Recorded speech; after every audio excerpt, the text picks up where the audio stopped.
Hey guys, I don't know why this is. Hold on one second.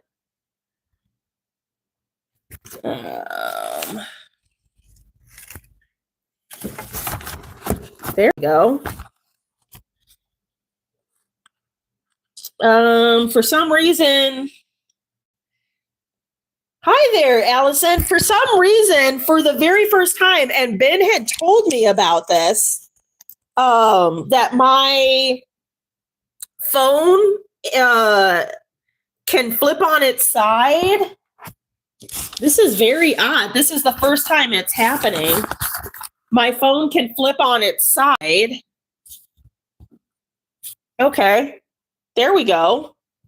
This is the first time it's happening. Usually it's in portrait mode. So I might look like I'm talking to, if I talk to the camera like this, does it look like I'm making eye contact? Can somebody respond to that? This is the first time the phone is flipped long ways. So I think this is going to be a crash course in calibration. Yes, this is very odd to me. I almost don't like it. But so forgive me, guys. I'm running a little bit late today. My friend Afton, who we work on the food truck together, was just over here because I took the day off. I've been feeling a little burnt out and unfocused, and I needed to realize what it was in life I really have been wanting to do. So I took the entire day off with no plans, and then at different points throughout the day, which I do in the normal course of my life, I take little 5-minute breaks. And when I take a 5-minute break, I set the alarm, I go lay down or close my eyes or whatever, and I think about what I want the next few hours to look like. And so I did that multiple times throughout today, and every single time, so I started the day without a plan. Every single time that I took a 5-minute break, the thing that I wanted to do next was something involving YouTube. So I recorded 2 videos today. I scripted and recorded 2 videos today. I did a bunch of editing, a bunch of research. Forgive me, Allison. I don't know. I saw that you commented. But I don't know. Oh, here it is. You commented again. It came up. Allison says, "Hey, Key, I left a comment as you were praying us out yesterday, but I don't believe you saw it. I left my email." Oops, no, don't do it. I left my email. Shoot. In case, this is going to be a learning curve, guys. In case you ever wanted to communicate outside of here, you don't have to, up to you. Oh my gosh. I didn't get it. Can I give you my email? Oh, can't look over here. Got to look here. Can I give you my email? It's info@PursueTheSmile.com. If you email me there, because I didn't get it. If you email me there, then I'll have your email and I can email you back like I do with Lord Poppy. I love this community. So as it would turn out, what I would like to be doing with my life when I've been given free time is to do more YouTube stuff. And my friend that came over, Afton, that owns the food truck, is also a big time social worker here in Montana.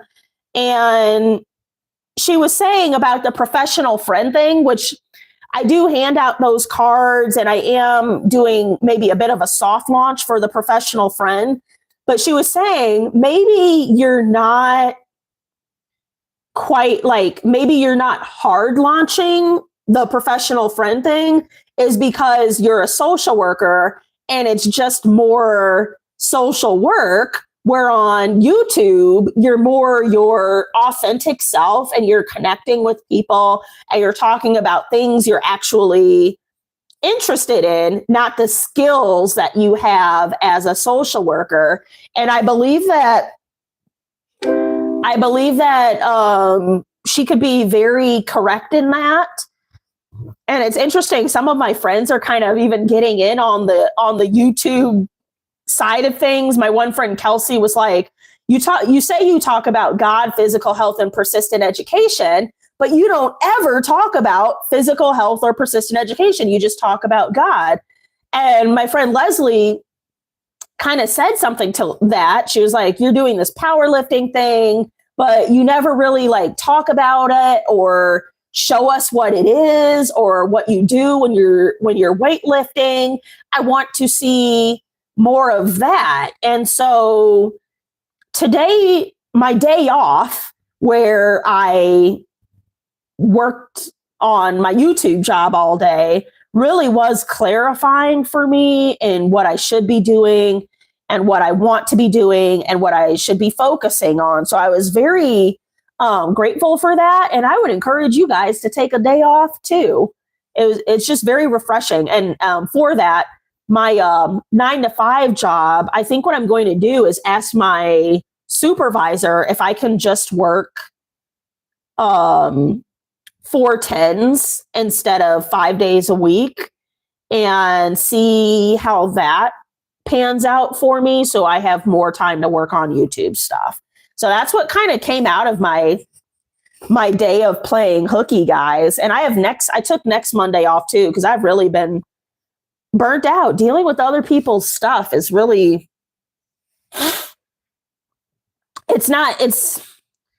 what's hard about being a social worker is the saddest of stories. And when a situation is so out of control, you can't help it, except it involves children.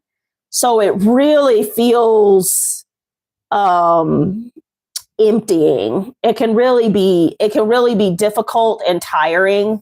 And I it's just a lot sometimes, you know what I mean? Talking about the Lord is just like a hopeful thing, and you want something for somebody. You want God. I want God for you, and I'm willing to take the time to explain him to you. And I'm willing to take the time to love you and care for you. Like, I think he would, so you can get a taste of who the Lord is. Like, it's very satisfying to not just evangelize, but to like, you know, when there's two people, I don't know if you ever heard this concept, between you and your husband, you and your wife, you and your friend, you and your child, between you and whoever, like there's the two of you. And then in between the two of you is Jesus. If you always take that approach, that in between me and you is Jesus, then there's always going to be this cushion. There's always going to be a cushion. And when you interact with people in that way, it's softer. Whereas what I do for a living, social work, is like the quote unquote real world. That's reality, right? And it's the hard truths, and like, and it as Allison just said, like, it can give you a heavy heart and a physical tiring. And I like doing it. I like social work quite a bit.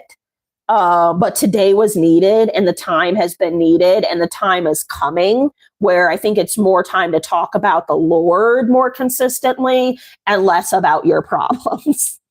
Amen. Anyway, who am I? I am, Allison says, love that outlook. Between you and I is Jesus. That's true. That's a fantastic way you should approach everything. Absolutely. Who am I? I am 3+Kei. I am just an honest Christian here to encourage you to pursue the smile by prioritizing the Lord, your physical health, and persistent education as promised. I fail at it frequently, but this space right here is called the Secret Heart Club. Sing it with me now. Welcome to the Secret Heart Club, everyone. Does a part to bring love, be loved. Hey, we love Jesus at the Secret Heart Club. Guys, and so Afton was over here, so I didn't prepare, and I'm sure you guys understand. Sometimes you just need some friend love. You know what I mean? You just need some time with your friend. We love Jesus at the. You gotta like do the Mariah thing, like we love Jesus at the Secret Heart Club. You know. Yes, one thing, you guys are going to meet Afton here pretty soon. I was talking to her. I'm going to interview her pretty soon in June, maybe in her husband's getting surgery. So like in 2 or 3 weeks, I'm going to interview Afton as an unbeliever about God, about her perceptions of Jesus Christ. And I'm really looking forward to it. She's an awesome person. I try to get her to stay here today. But anyway, it's great to have somebody just kind of like get you. I feel like she really understands who I am as a person, and she's known me for 10 years. So she's seen me when I first was fostering my oldest child. So she knew me when I was singling and mingling. And then she was a part of that process as my oldest moved into my home as a foster kid and then blew out of my home. And then my youngest came, and there were a couple of girls here or there that came and went as well.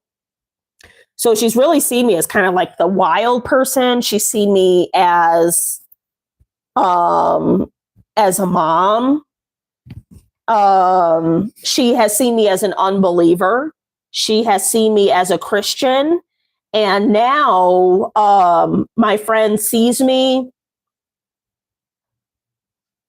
I don't know that many people know me as a, like, for real, because I cuss. Here's a fun fact.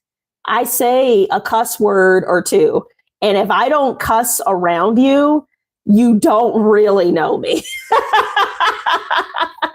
You don't really know me. And it's not, I don't cuss like a sailor, but I'm just saying, like, I'm comfortable enough to kind of let my guard down and not do the, like, I am a perfect Christian thing that, like, we all do, right? Because we don't want to give God a bad name, but like behind closed doors with our homies, we're like our true authentic selves. So like, you know, I wonder if I do talk about God a lot. I wonder what that's a good question to ask her, actually. Because even when she was over here today, there was a little evangelizing going on. And I wonder what her perception is of me talking about God as much as I do, or as not as much as I do, as freely as I do. I wonder if, as an unbeliever, if she has any thought process or opinion on that. As if, have you ever been around a car person? Somebody's like, oh my gosh, hot rods. And they're like, hot rods, look at the El Camino or whatever, right?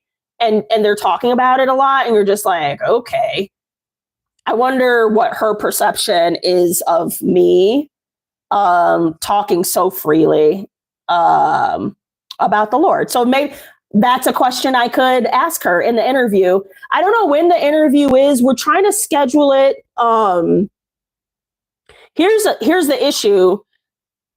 So I guess this is a good, and why I'm talking so much about anything is because she was here literally until 7:59. So I don't have a lot prepared. This is one of those episodes where like there's not a lot prepared. But so I record from 8 p.m. to 8:50. And I told you guys I have like a little sleeping issue, so I take sleeping medication. So after I exit here at 8:50, I'm in bed. There's not very much that goes on between 8:50 and 9 o'clock when I go to bed. So the issue with interviewing people and interviewing outside of my house is, how do I get home while sedated?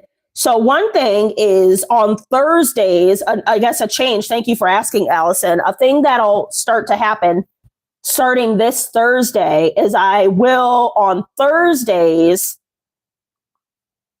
go to a separate location, and I'm just going to be sleepy on Fridays, and that's just what it'll be. On Thursdays, I'll be at a different location. And I'm not going to say what the location is, just for like my own safety or what have you, just to be wise about that. And so with the interviews, to make it kind of like interesting, there will be 2 cameras. So the interviews will take place. The interviews will be with both believers and unbelievers, but the subject will be, what is your perception of God? Who is God to you? It is that. So for believers, it'll probably be just a back and forth about, yay, we love Jesus. It'll be a lot of that. But with unbelievers, what I'm trying to display, it won't be evangelizing in this interview. What it will be is what it looks like as a Christian to approach an unbeliever on the subject of God with curiosity and with connection. What does that look like from my end? And what does it look like from an unbeliever's perspective, to just be able to like ask questions or say what it is that you want to say that maybe you've been shut down before, right? And so obviously for unbelievers, they'll be vetted. You have to be articulate. You have to be interested in or dialogue. You have to be interested in dialogue. You have to be curious yourself. You know what I mean? Oh, Allison says, I've got to go a bit early tonight. Hubby is bringing dinner home. You're kicking butt. Keep the snake under your foot. I'll email you tomorrow. I really like you're starting a convo idea too. Excellent. See you later, Allison. So that's what the interviews will really be like. And so there will be 2 cameras. One camera will be set up. And that'll be the long form video. It'll be a 10 to 15 minute interview. And that'll be a video that will be posted at a later date. The other camera will be the live stream. So the interviews will take place at 8 p.m. The other camera is the live stream that is capturing the interview process. So think like behind the scenes. And then that would be the live stream for that night. And so we're looking at this Thursday, I will be at one location, and then either in 2 or 3 weeks, we will do the first interview with Afton, and then we'll set somebody up for July. I personally love the idea of having Ben be a guest. I think collectively we need to light a fire under Ben's bum and convince him to be a guest on the Secret Heart Club. That seems like a fantastic idea. Ben, are you here? Ben, you could just say yes right now. Or you could say, hey, I need to be convinced. Let us know, Ben, if you're on here. So let's see, praise report. The praise report for today, and feel free to drop your praise reports below. Your praise report today is the Lord just offered me some clarification in what it is that I'm supposed to be doing. Oh, Ben says he will be a guest. Ben will be July's guest. Fantastic. There it is. There it is. Ben is our July guest. The Lord offered me some clarity today, and perhaps, a conversation needs to be had with my supervisor of shortening my days and becoming less of a social worker, more of a Christian content creator. And then it's on me as far as how to proceed with that. So that's one thing. And then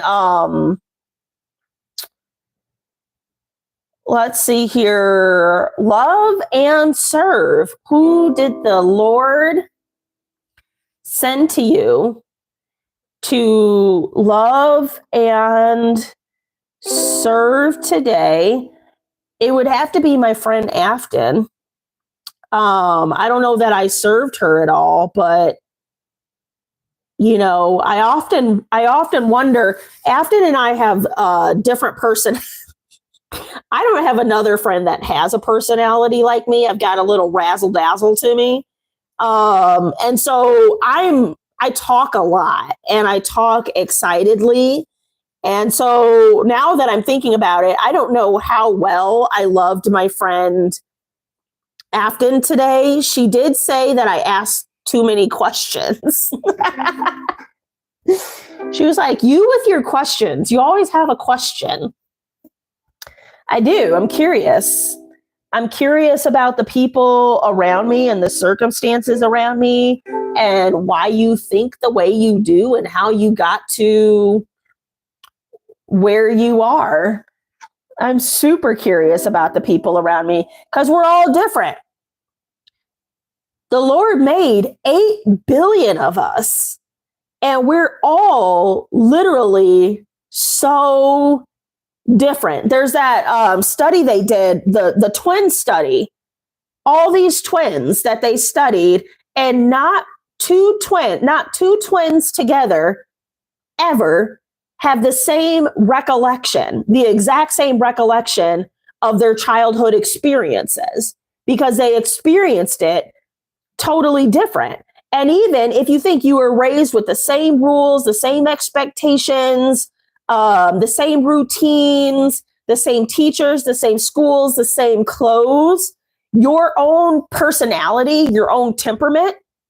So if you think about two twins, or those of you on here that have kids, one of your kids has a more difficult personality, whatever that might mean. One of your kids is like super easygoing. One of your kids is always like cracking jokes. One of your kids is always crying for some reason. That kid is always crying. And so these 4 kids, despite being raised by the same parents under the same circumstances, will have vastly different recollections of how their childhoods went, only because you as a parent responded differently to the kid that cries all the time than the kid that's angry all the time. So you just responded differently. You didn't mean to, but that's just what happened.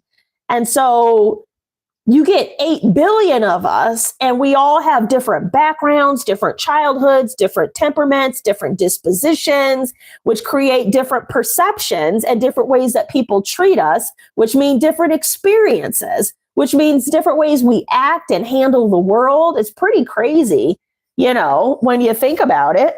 And I'm curious about it all. Mainly for the purposes of my professional life, all of this, who you've become at age 25 or whenever you had kids, how is who you are, how does that impact the way that you're raising your children? And how is that impacting them? And who are they becoming now because of who you were? What happened in your generation? One thing I was thinking of, so this is going to be surprising. I'm going to drop a bomb on you guys. It's going to be crazy, okay? But I'm Black. And both of my parents are Black. But my foster parents are white. And so I had made a comment, something about like, Jim Crow, something about Jim Crow or whatever. And my foster dad was like, he grew up in Kentucky, right? Okay, Kentucky. And he was like, oh, I could tell you all about Jim Crow. And my mom, who's Black, has told me all about like Jim Crow and segregation and integration and all this sort of stuff. And it's interesting. And I think I was actually thinking about this earlier, not to make this into a political thing, but I think when we talk about race currently in 2025, something we don't consider is that, let's say you're between the ages of like 35 and 45. We're the first generation to not be in Jim Crow because our parents were. And so whether your parents were white, Black, Japanese, like Asian, Hispanic, no matter like where your parents were in Jim Crow, that affected them in like such a way. And then we're the first generation that has not been under legal racism, and how that impacts how we interact with one another too. And it's so interesting to me because people have different thoughts on like systemic racism and affirmative action and this kind of thing. And like, I can sit here being first generation non-Jim Crow and sit here high and mighty on whatever I think about race matters. But my parents, both my white foster parents and my biological Black parents, probably like have vastly different views and a vastly different perspective. And it's just going again. And then you take Gen Z and Gen Alpha, which is the next generation down, and like what they will or won't stand for, what they do or don't think is appropriate. 8 billion people is crazy when you think about like the number of like perspectives and how different we are and how we perceive things. And I just love that. I just love it. We're just like very, we're just all like very unique. And then you take like how the Lord is like, how the Lord takes the knowledge and the perspectives that we have to mold our thinking, and how we might communicate with other people too. And not to make this like a racial thing, but I was just thinking about that today, like people who aren't racist in the name of the Lord, like that can look a number of different ways. To just be loving and see other people in the image of God, like that wasn't always a thing, right? That's like a general, how many people are loving everybody as the image of God is like a generational thing. Very interesting. So anyway, my friend says I asked too many questions. I'm a curious gal. I'm very curious about these things. And then the memory verse brought to us by Allison actually is Hebrews 23. Did I? No. Bring it back. Hebrews 10:23, which says, hold fast the confession of our hope without wavering, for he who promised is faithful. This means to firmly maintain their faith and the hope they declare, knowing that God is reliable and will fulfill his promises. I lived with someone once who had a box of God's promises. And I would like a box of God's promises. Do you know what I mean? And even now I'm like, what is one of God's promises? And it's like, it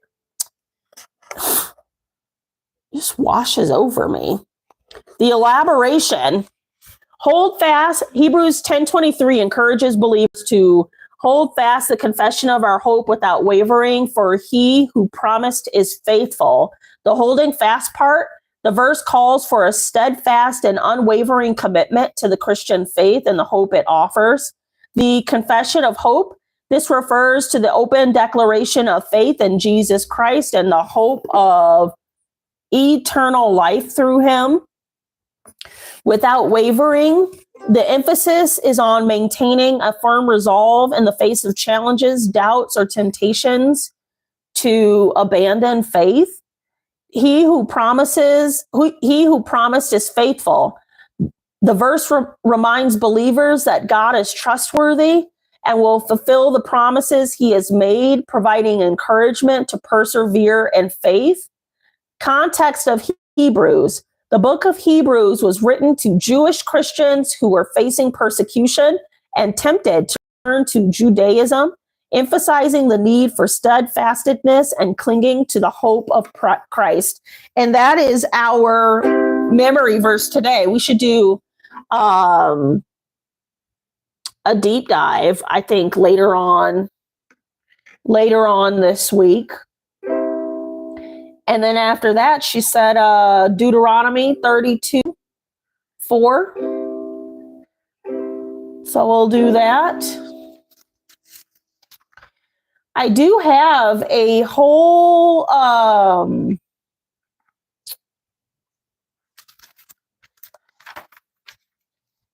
thing to talk about today, which is how do we experience more of God's presence?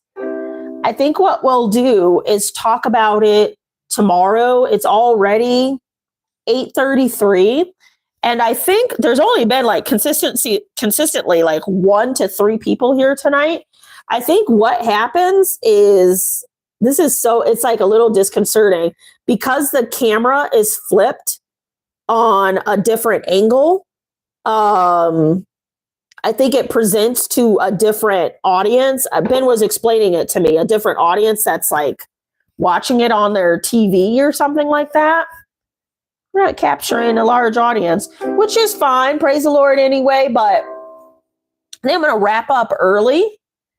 Got a little sidetracked today. Usually I don't have a visitor and I'm more prepared. So we'll talk about tomorrow. How do we experience more of God's presence? We will pray out at this point. Dear Lord, thank you for this time together. I want to thank you for an amazing day filled with clarity and revelation as only really you could. We sit here and we wax poetic and we talk to one another as humans, but we commonly have just a lot of flawed logic, Lord, as you know. But we know that you are the ultimate provider of great knowledge, the ultimate provider of wisdom, the ultimate provider of all things that are good. And we are so grateful for you, good Lord.